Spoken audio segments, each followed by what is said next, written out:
हाय दोस्तों, आज हम पढ़ाते हैं भारत की भौगोलिक स्थिति एवं देशांतर विस्तार।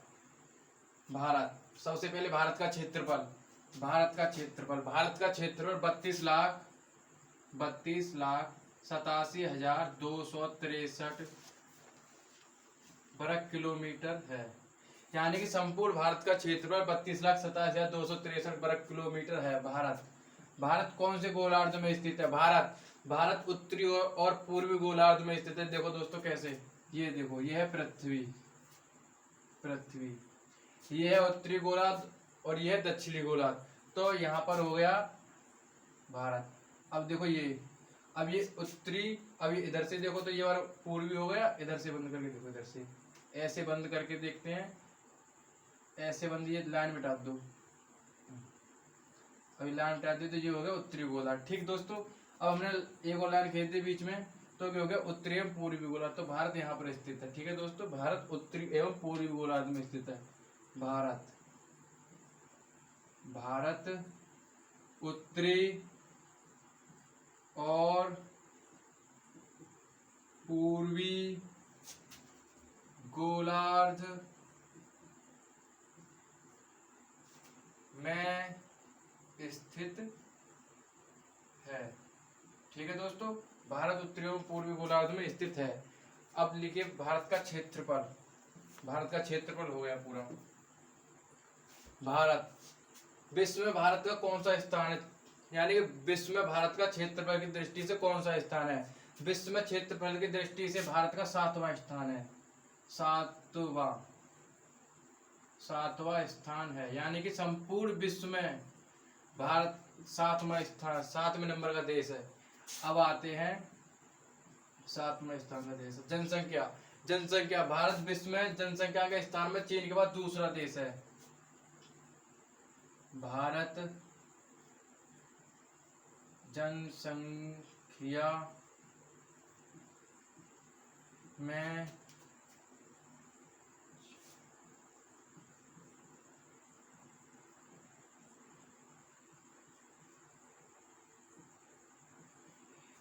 यानी कि भारत जनसंख्या में चीन के बाद दूसरा देश है। यानी संपूर्ण विश्व में भारत का जनसंख्या में दूसरा देश है। संपूर्ण विश्व में दूसरा देश है। अब आते हैं भारत का देशांतरी अक्षांश विस्तार। भारत का देशांतरी विस्तार, यानी कि देशांतरी विस्तार, भारत का देशांतरी विस्तार 67.6 मिनट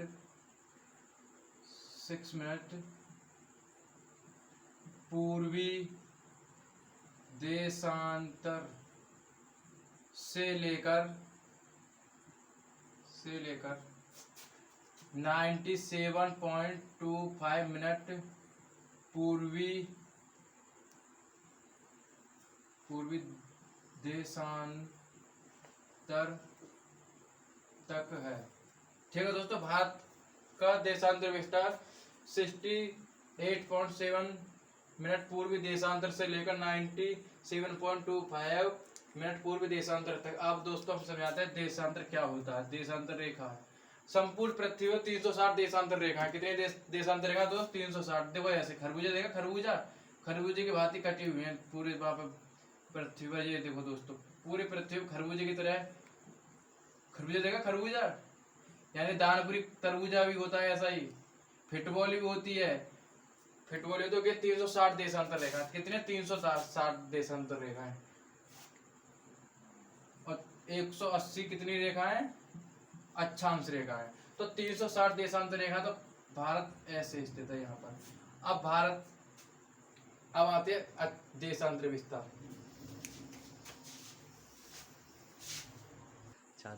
पृथ्वी पर 360 देशांतर रेखाएं, समझिए दोस्तों।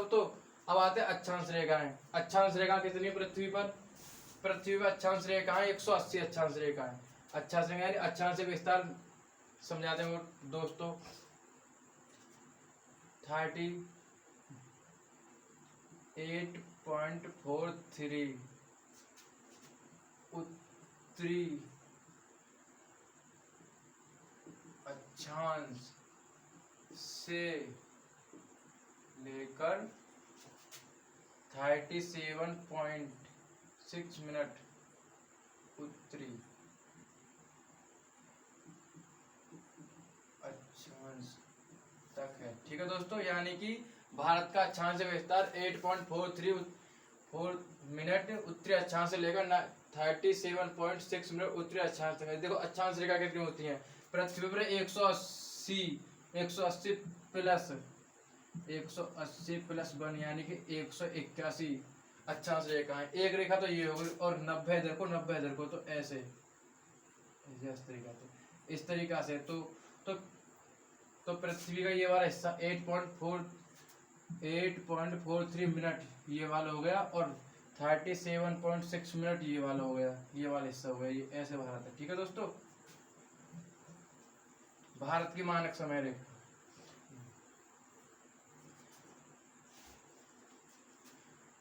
अब आते हैं भारत में कितनी देशांतर रेखा है भारत में, यानी संपूर्ण भारत में। यहाँ पश्चिम से पूर्व तक कितनी देशांतर रेखा है 330 देशांतर रेखा है, यानी संपूर्ण पृथ्वी पर 360 देशांतर रेखा है। 360 देशांतर रेखा और पृथ्वी पर हमारे भारत में 30 देशांतर रेखा है। 30 देशांतर रेखा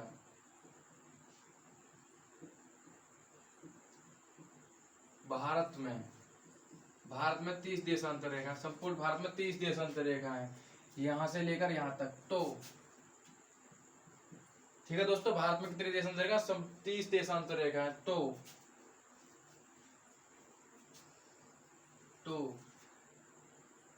यहां से लेकर तो एक देशांतर रेखा, तो एक देशांतर रेखा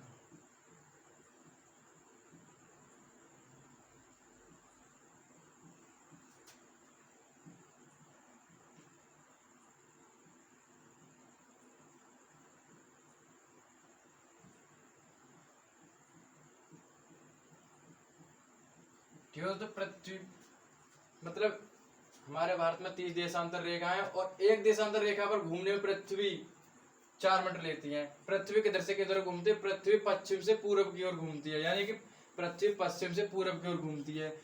और भारत में 30 देशांतर रेखा है, तो पृथ्वी 30 अब भारत में लगाएंगे, मतलब पृथ्वी यहाँ से यहाँ तक आने में कितना समय लेगी, तो 30 गुणा 4 4 यानी 120 मिनट। 120 मिनट को घंटा और आएंगे 60 से विभाजित कर देंगे, आएंगे 2 घंटे। तो इसलिए अरुणाचल गुजरात का समय अरुणाचल प्रदेश के समय से 2 घंटे पीछे है। ठीक है दोस्तों, कितने पीछे है अभी बताते हैं। इसी कारण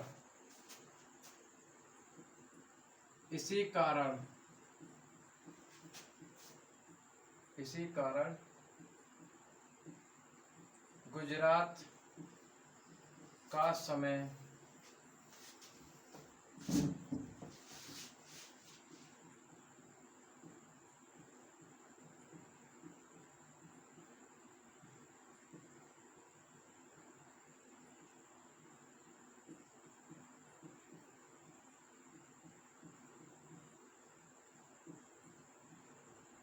ठीक है। तो इसी कारण से गुजरात का समय अरुणाचल प्रदेश के समय से 2 घंटे पीछे है, यानी कि अरुणाचल प्रदेश में सूर्य 5 बजे निकलेगा, सुबह 5 बजे निकलेगा, तो यहाँ पर सुबह 7 बजे निकलेगा। समझे दोस्तों, यहाँ पर सूर्य 5 बजे छिपेगा तो यहाँ पर 7 बजे छिपेगा। ठीक है दोस्तों,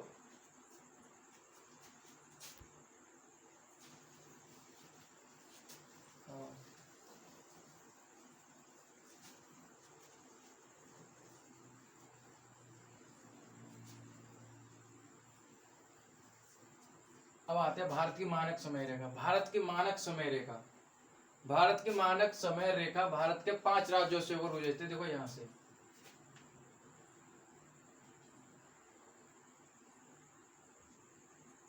भारत की मानक समय रेखा भारत के 5 राज्यों से होकर गुजरती है। 5 राज्य।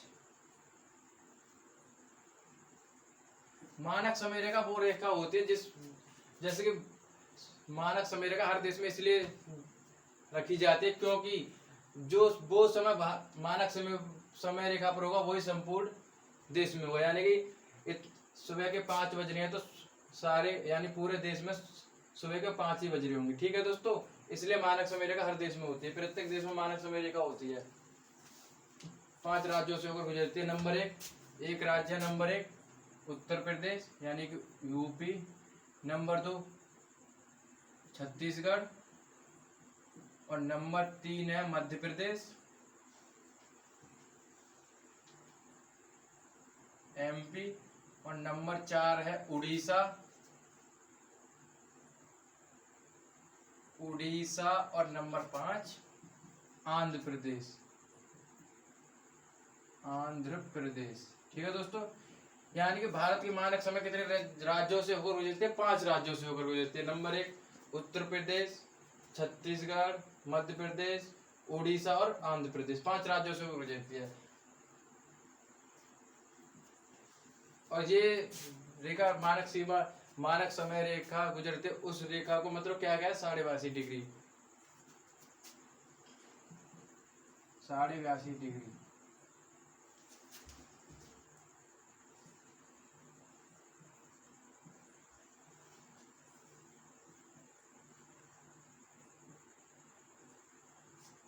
साढ़े 82 डिग्री है यह रेखा।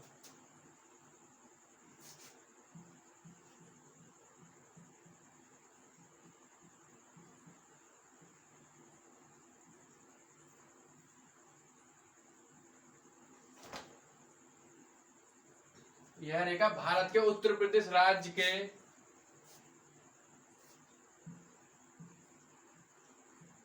इलाहाबाद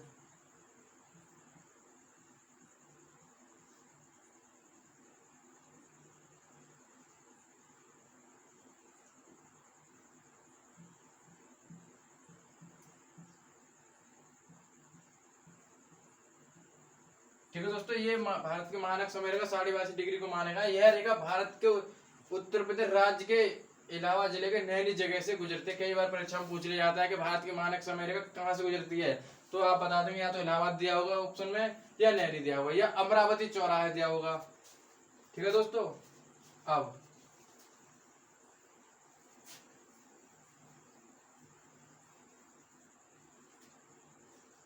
पूछ जाता क्वेश्चन में भारत यानी कि भारत का समय इंग्लैंड के समय से कितने आगे है, यानी कि भारत का समय इंग्लैंड के समय से कितने आगे, यानी कि 82.5 डिग्री देशांतर रेखा को भारत की मानक समय रेखा, तो ये है पृथ्वी, और क्या भारत पृथ्वी ग्रीनविच रेखा,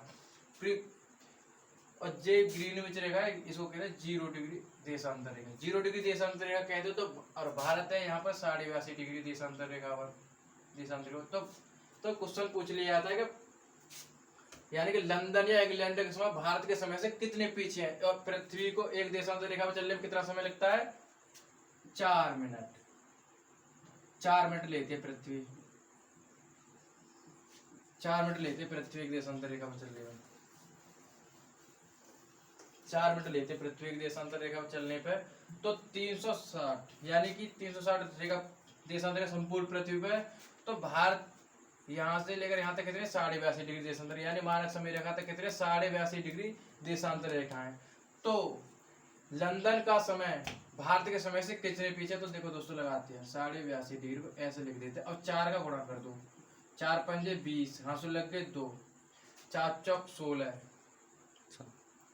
4 दूनी 8 और 2 कितने होते हैं? 10, 10 का 0, हाँसू लग 8 चौक 32 और कितने होते हैं? 33। अब ये होगा 33। अब पॉइंट क्या लग रहा है? एक बार पॉइंट एक बार।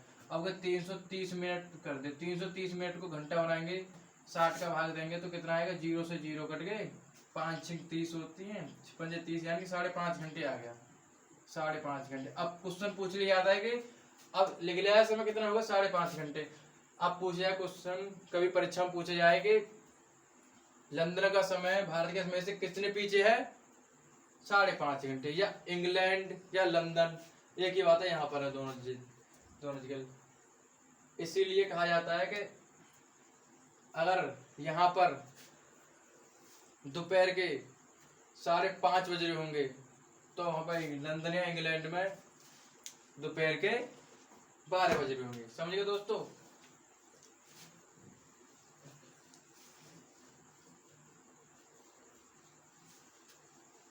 कर्क रेखा, कर्क रेखा आती है दोस्तों, कर्क रेखा। कर्क रेखा भारत के 8 राज्यों से होकर गुजरती है। देखो दोस्तों,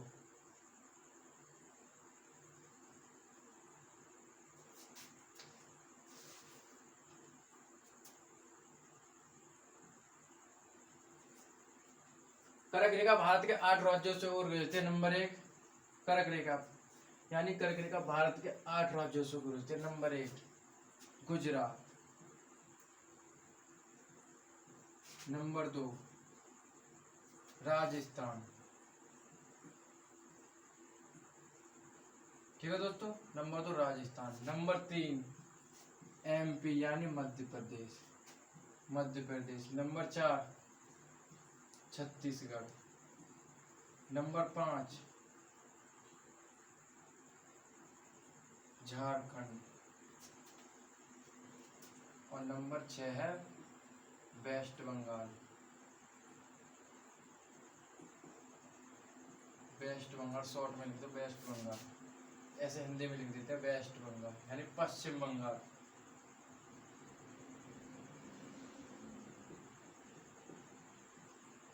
और नंबर 7 है त्रिपुरा।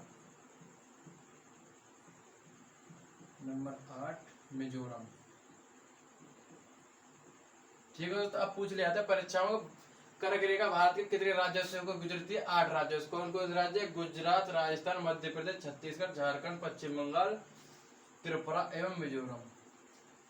अब पूछ लिया था गुजरात राज्य की राजधानी कर्क रेखा कौन सी दिशा में स्थित है? दक्षिण दिशा में, यानी कि ये है कर्क रेखा और ये है गुजरात, तो कौन सी दिशा में? दक्षिण में। अब पूछ लिया था गुजरात राज्य की राजधानी कर्क रेखा कौन सी दिशा में स्थित है? दक्षिण दिशा में। अब ये भी पूछ लिया था मध्य प्रदेश राज्य की राजधानी कर्क रेखा कौन सी दिशा में स्थित है? दक्षिण में। एक और क्वेश्चन, कौन से राज्य की राजधानी कर्क रेखा पर स्थित है? छत्तीसगढ़ राज्य की राजधानी कर्क रेखा, छत्तीसगढ़ राज्य की राजधानी रांची कर्क रेखा पर स्थित है। अब ये भी पूछ लिया जाता है सबसे अधिक लंबाई कर्क रेखा कौन से राज्य में है? मध्य प्रदेश राज्य में। ठीक है दोस्तों, सबसे अधिक लंबाई कर्क रेखा कौन से राज्य में है? मध्य प्रदेश राज्य में। मध्य प्रदेश राज्य में कर्क रेखा की सबसे अधिक लंबाई।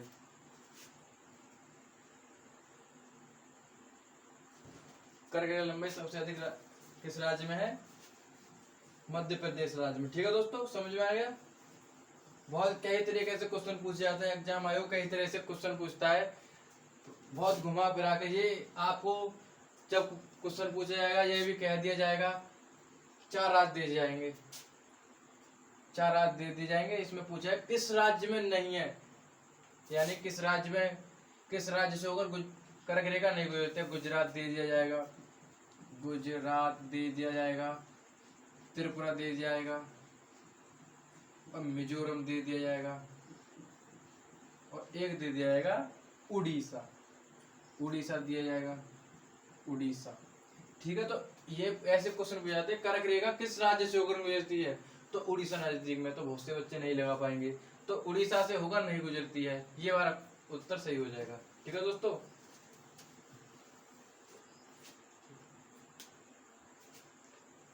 अब आते हैं भारत की सीमा। भारत की स्थल सीमा की लंबाई कितनी है? वह सीमा जो किसी देश से लगी हुई है उससे कहते हैं स्थलीय सीमा। वह सीमा किसी देश से लगी हुई है उसे कहते हैं स्थलीय सीमा। देखो ये क्या है? स्थलीय सीमा है। ये वाली यहाँ से यहाँ तक ये स्थलीय सीमा है। यहाँ पर पाकिस्तान, अफगानिस्तान, चीन, नेपाल, भूटान, म्यांमार, बांग्लादेश। ठीक है दोस्तों, अब आते हैं भारत की स्थलीय सीमा। भारत की स्थलीय सीमा की लंबाई कितनी है?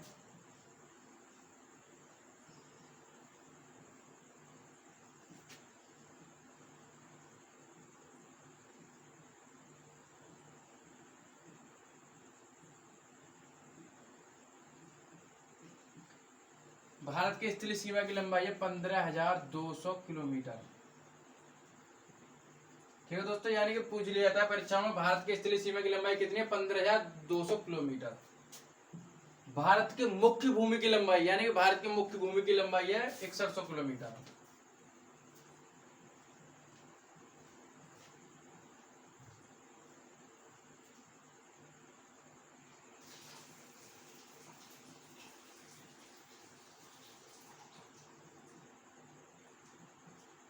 ठीक है दोस्तों। भारत की मुख्य भूमि की लंबाई कितनी है? 6100 किलोमीटर। अब एक और क्वेश्चन, द्वीपों सहित भारत की सीमा की लंबाई कितनी है? यानी कि द्वीपों सहित भारत की तटरेखा की लंबाई कितनी है? यानी द्वीपों सहित, द्वीपों सहित, द्वीपों सहित